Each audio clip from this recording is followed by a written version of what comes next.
তো আপনারা এর আগেও গিয়েছিলেন, তখনও দেয়নি, প্রশাসন সহ ভিডিও সহ আপনারা সেখানে পৌঁছেছিলেন, তাও ঢুকতে দেয়নি। আইন টাইন মানছে না, বলছে প্রশাসন আইন আমরা মানি না। তাদের এই কথা বলতে সব মেরে গুঁড়ো করবে, মন্দিরে উঠতে দেবে না। আচ্ছা, তো বুঝতেই পারছেন স্থানীয় গ্রাম, আমি আছি গীতগ্রাম দাসপাড়াতে, যেখানে আমরা এই সমস্ত বিষয় দীর্ঘদিন ধরে যেগুলো শুনছি, অনেকেই বলে থাকে পশ্চিমবঙ্গে জাতিপাতি নেই, কিন্তু দেখুন প্রকাশ্যে কিভাবে লিখিত অভিযোগ দেওয়ার পরে তারা বলছে যে প্রশাসন সেখানে নিজে উপস্থিত ছিল, বিডিও স্যার, তার উপস্থিতিতেও এদেরকে মন্দিরে প্রবেশ করতে দেওয়া হলো না, পুজো করতে দেওয়া হলো না। এখন বিভিন্নভাবে চেষ্টা করছে তাদেরকে সামাজিক বয়কট করার, মানে সামাজিক বয়কট বলতে একদিন বলছিল, শুনলাম যে কাজে নিচ্ছে না,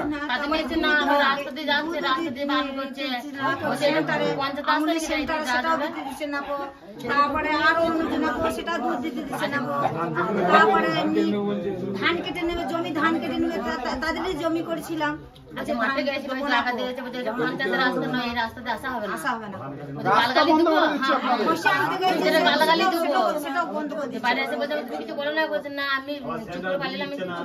আবার একজন এমনি বড় আমদানি মাঠে জমিতে কোনোদিন যায় না, সেই জমিতে বলছে জমিতে সে বলছে ডাল কেটে দেবো, কোনোদিন নিয়ে যায় না, আজকে নিয়ে গেছে বড় আমদানি।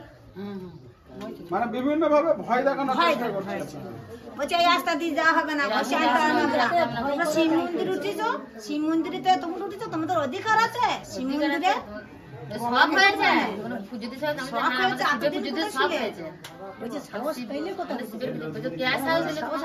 দুধ দিতে দেওয়া নেই 3 দিন। কিসের সেন্টার?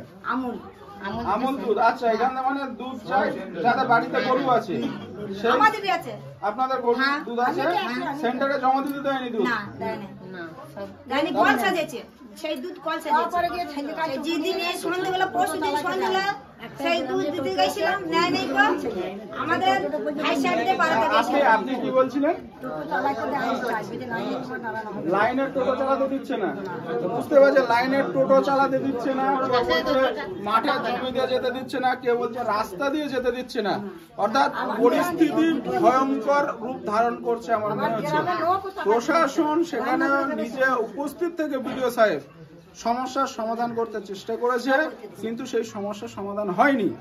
এখন এখানে এসে আমি শুনতে পাচ্ছি যে বিডিও সাহেবকে হেনস্থা করা হয়েছে, বিডিও সাহেব নিজে হেনস্থার শিকার হয়েছে সেই শিব মন্দিরে। তাদেরকে প্রশাসনিক অর্ডার যেটা ছিল, অনুরোধ ছিল, সেই অনুরোধকে সেখানে ইমপ্লিমেন্ট করতে এসে আমাদের পক্ষ থেকে সমস্ত রবিদাস, সুইদাস, ঋষিদাস, চর্বকার, চামার, বাইন, মুচি, মহলদার সমাজের পক্ষ থেকে তথা রবিদাসীয় সমাজের পক্ষ থেকে, রবিদাসীয় মহাসংঘের পক্ষ থেকে প্রত্যেকটা বাঙালি, অবাঙালি যাই বলুন না কেন, আমাদের সমাজের মানুষ যারা আছেন, প্লাস যারা সমাজ সচেতন নাগরিক আছেন, দেশের যারা সুশিক্ষিত বাবু মানুষ আছেন, তাদের সকলের কাছে আমার অনুরোধ, দেখুন পশ্চিমবঙ্গে কি অবস্থা চলছে। আমরা এই সমস্যার সুষ্ঠু সাংবিধানিক সমাধান চাই। আমরা চাই সমস্ত মানুষ সমানভাবে তার নিজের অধিকার পাক এবং সসম্মানে মাথা উঁচু করে যাতে বাঁচতে পারে, এবং একই সঙ্গে এরা যাতে ভবিষ্যতে কোনো ধরনের কোনো রকম সমস্যার সম্মুখীন না হয়, সেটা প্রশাসন নিশ্চিত করুক। উভয় পক্ষেরই আমাদের এখানে উচিত তাদেরকেও বোঝানো যে ভারতবর্ষ স্বাধীন হয়ে গেছে, এই স্বাধীন ভারতবর্ষে জাতপাত, ছোঁয়াছুত, অস্পৃশ্যতা একটা যে মহামারী ছিল পূর্বে, তার কিন্তু সমাপ্তি ঘটে গেছে। এখন এই জিনিস যদি কেউ নতুন করে চালু করতে চায়, তাহলে কিন্তু তাকে যথোপযুক্ত শাস্তির ব্যবস্থা সরকারের পক্ষ থেকে করতে হবে।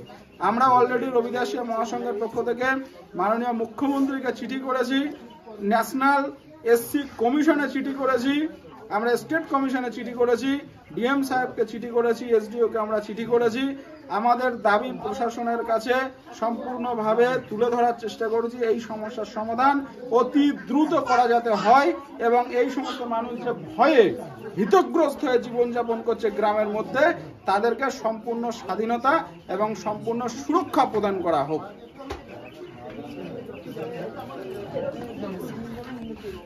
ঠিক আছে।